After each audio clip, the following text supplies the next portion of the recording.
Lord said, do not act. When does a person begin to act? Or how can we act? What causes us to act? Two things. Number one, lack of love. Number two, self-centeredness. I become selfish. I become egocentric.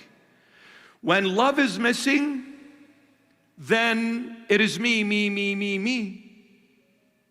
When true love is missing, I surface up. And when me surfaces up, then it is either my way or you hit the highway, brother. Isn't it? If we sit for a moment and think about it, why do we have problems at home? Why do we have problems at work? Why do we have problems in the church? Why do we have problems everywhere? It's because of me. If it wasn't for me, there wouldn't have been any problems. You see, my brother tells me something, I say, no, I'm not listening to you. I'll do whatever is in my head. None of your business. Then what happens? Division, problems, friction, arguments, battle, World War III erupts. That is exactly what happened in the church. It became, it's all about me. It's not about Jesus. My goodness. The church is all about Christ. It's not about the Pope. It's not about the bishop. It's not about none of us. It is about this sweetheart. This sweetheart. Have we forgotten whose house it is? Whose throne it is? Whose cross it is? Everything is His. What are we whinging about? What are we fighting about? I'll say this again and again and again and again until the day the Lord calls it the day for this useless servant. The church is missing two main pillars. One, true love. The other, true humility. That's the problem of the universal church, the Holy Apostolic Universal Church. Doesn't matter if you're Catholic, doesn't matter if you're an Orthodox, it doesn't matter if you're a Christian. The problem with the church is two things. True love and true humility are missing. True love is Christ and true humility is Christ. And when these two are missing, Christ is missing. And when Christ is missing, guess what? Who's going to be seen to the world? Me, not Christ. I kicked Him out. I kicked Him out.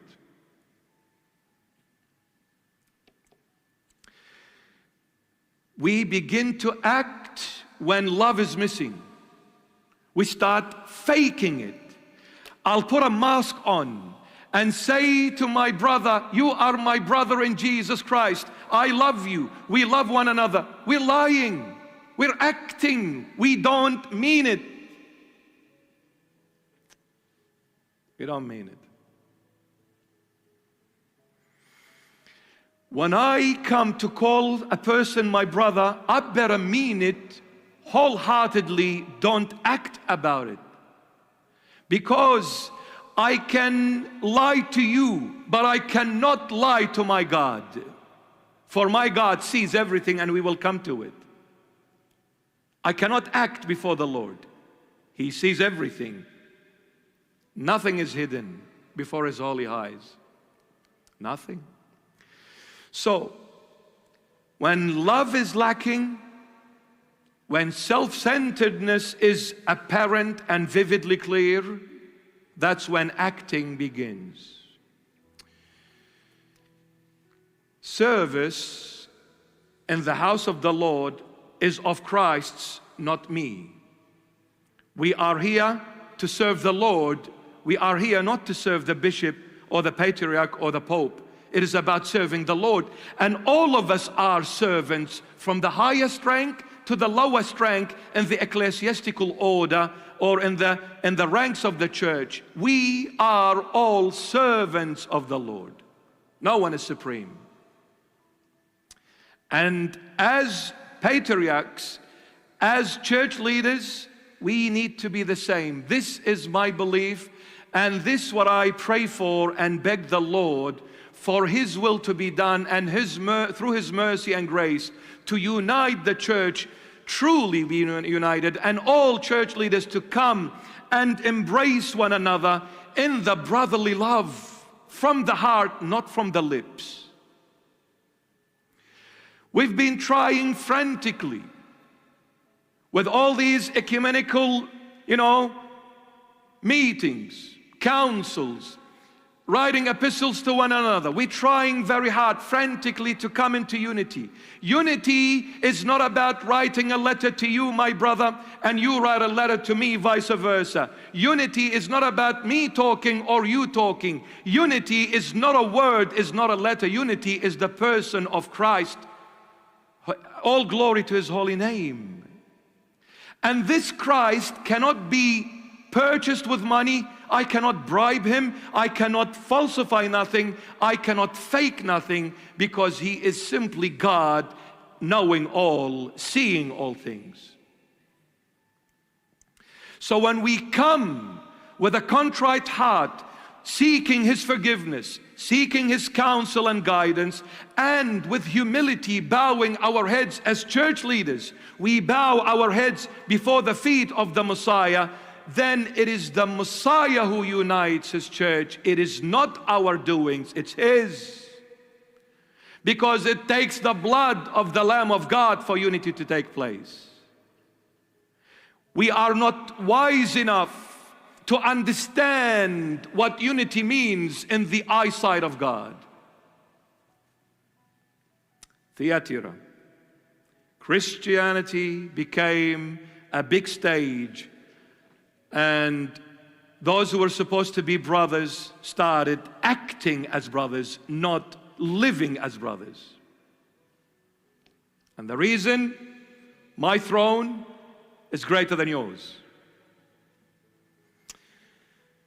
Oh well, we need to pray. What I'm saying is to lead to one thing. I beg all of you, light a candle every day. Say, Lord, you touch the hearts of all the church leaders.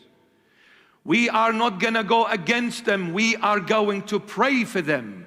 But we're gonna ask you, the only good shepherd that knows what is good for all of us. You come in the midst of all and bring us all into your unity and make us one in you, Lord, because you know how to do it. None of us can. None of us can.